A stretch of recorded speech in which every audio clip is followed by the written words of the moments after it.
What's up, everybody? Welcome back to Garage Gym Games. We are back in the office today, as you can see, and we are going to be customizing a Rep Fitness PR-4000 because they're actually in stock. And it is one of the racks that I was considering when I was starting my own garage gym. They just weren't in stock, so I went with Rogue because they were in stock. But we're going to take a look. We're going to customize it the way I would if I were getting one now, and hopefully it's interesting or helpful.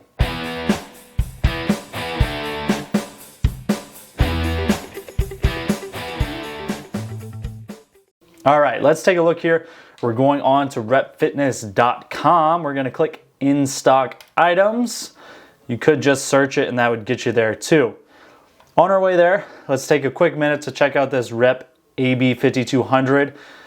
It's the wide pads for it rather. So if you have the AB5200, I would highly recommend checking out the wide pads, mostly because I just want to hear your thoughts on them. I don't have a 5200, so I won't be looking at them, but I think it would be pretty cool. It's a good idea to have a wide adjustable bench. Not really sure why nobody's done that yet, or maybe I just live under a rock and I don't know that they have already done it. But PR-4000 here, let's check it out. As you can see, there is a gigantic price difference based on what accessories you go with. So again, we're going to be doing this like I would be if I were doing it myself. All right, so I guess it actually saved it from, I just did this a second ago and I went to re-record it. So everything is saved in there. So it ruins a little bit of the surprise, but we'll still go through it here. Going with the 93-inch metallic black. You do have the matte black available in an 80-inch, no red in the 93, which is kind of weird, but we're gonna do metallic black. 24-inch, full lineup, 41-inch, everything but red.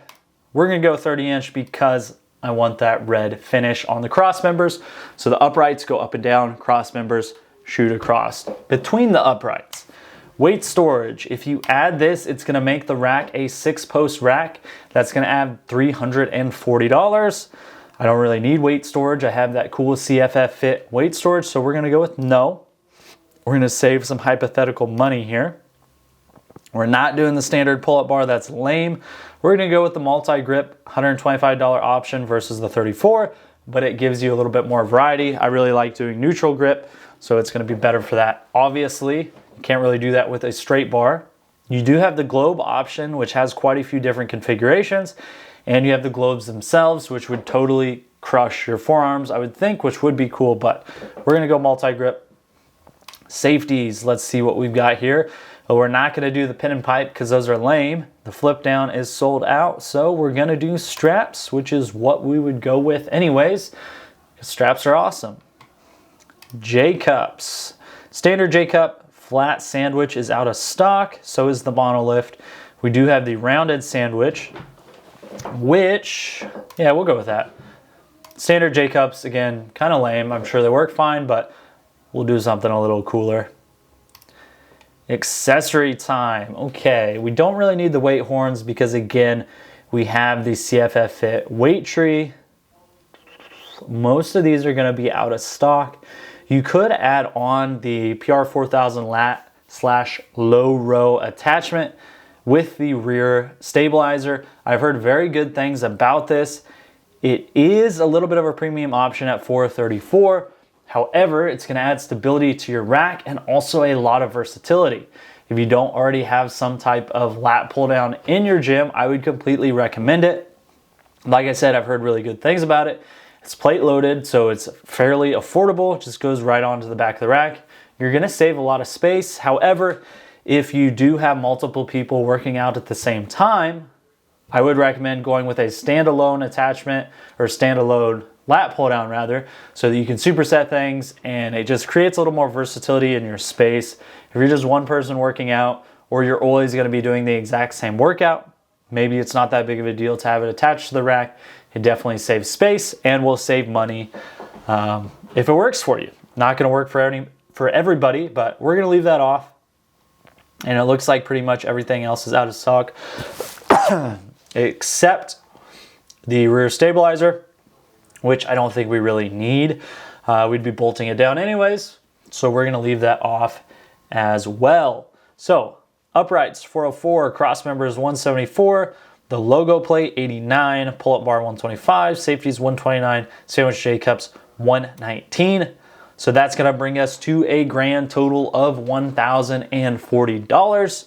Again, this is one of the racks that I was considering. I was considering either the PR-4000 or the PR-5000. Well, as it would turn out, COVID happened and then neither of them were in stock anyways. That's why I ended up with the Rogue rack. Not that that's a unfortunate thing by any means, but I was wanting the Rep rack to save some money and they had a couple color options that I really liked.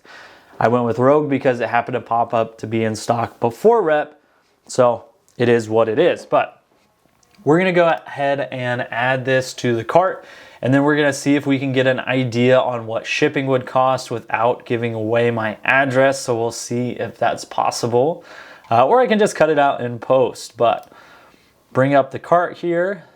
Okay, here we go. Estimate, shipping, and tax. We're in the great state of Missouri. So this is coming out of Denver, so it's only about a state over. So it'll be interesting to see what it gives us. Wow. That is actually much cheaper than I thought it would be. R&L freight, it's only going to be $163.16, which is a little absurd because the reason I didn't buy their monolift attachment arms when they first came out is because shipping was going to be about $175 freight, and it didn't give you the option to do anything else. They've since figured that out and now they ship UPS ground at a much cheaper rate, but that's the reason I didn't go with them when they first came out. Oh, I did click Mississippi instead of Missouri. Let's see if that changes anything. But yeah, that's the reason that I didn't, okay, it's the same. That's the reason I didn't go with it when they came out, because it was like $175 to ship. The attachment was only $300. So when I just went to put in this estimate, I was expecting it to be a lot higher. 163 is really not bad for an entire power rack. I think that's pretty reasonable. So what does that bring our grand total to?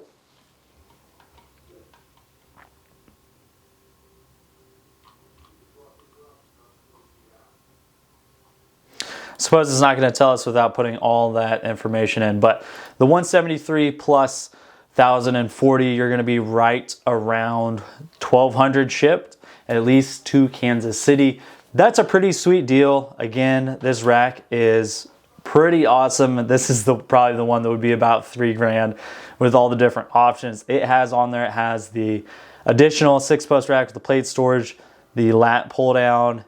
What else do you have on here? You have the spotter arms, the front uprights, the not monster pegs, the band pegs, strap safety, the front feet, the landmine. This thing's pretty much all the way decked out, so that's going to be one of the more expensive options. But the PR-4000 is a pretty sweet rack. It's going to save some money over the 3x3 1-inch hole racks. It's still going to be plenty strong enough with the 5/8 hardware. 1 inch is a little ridiculous, but it's convenient. Here are some of the colors that they offer. As you can see, they're not all in stock right now. I think the white would be really cool, or the raw clear coat. Here's somebody squatting in there. They've got some pretty good depth. The red looks awesome. Some pull-ups there. Has the dip attachment just like Rogue's. Here he is working on the landmine. Yeah, you get the idea. I think it's a pretty awesome rack. If you're looking, oh, here's some real world photos. That green looks pretty sweet. I don't know if I like it with the blue. So if that was your rack, I apologize. I think it's sweet. Everybody's into different things, just not for me. There's the white out in the wild. Looks pretty awesome. Obviously red looks good. Ooh, that's pretty sharp right there. Orange outside, that's interesting. Yeah, you get the idea. Overall, it's a pretty sweet rack. If you're looking for a rack, this one does happen to be in stock, and you actually have some options. It's just not black on black, anything like that. You can configure it a little bit, not as much as you normally could. If this was pre-pandemic, normally everything would have been in stock. You could make it exactly how you wanted and have it shipped out pretty quick, but I think this would be a really good option if you're looking for a rack. I will link it down below if you want to build your own, play with it a little bit. I think it's a pretty good value. I haven't used it in person, but I've heard nothing but good things about it. And at some point, a rack is just kind of a rack. And these are pretty sweet. So if you liked this video, found it helpful, anything like that, hit the thumbs up and subscribe as well. Comment down below if you've used the Rep PR-4000, or just let me know what rack you have and whether or not you like it. But until next time, we'll catch you later.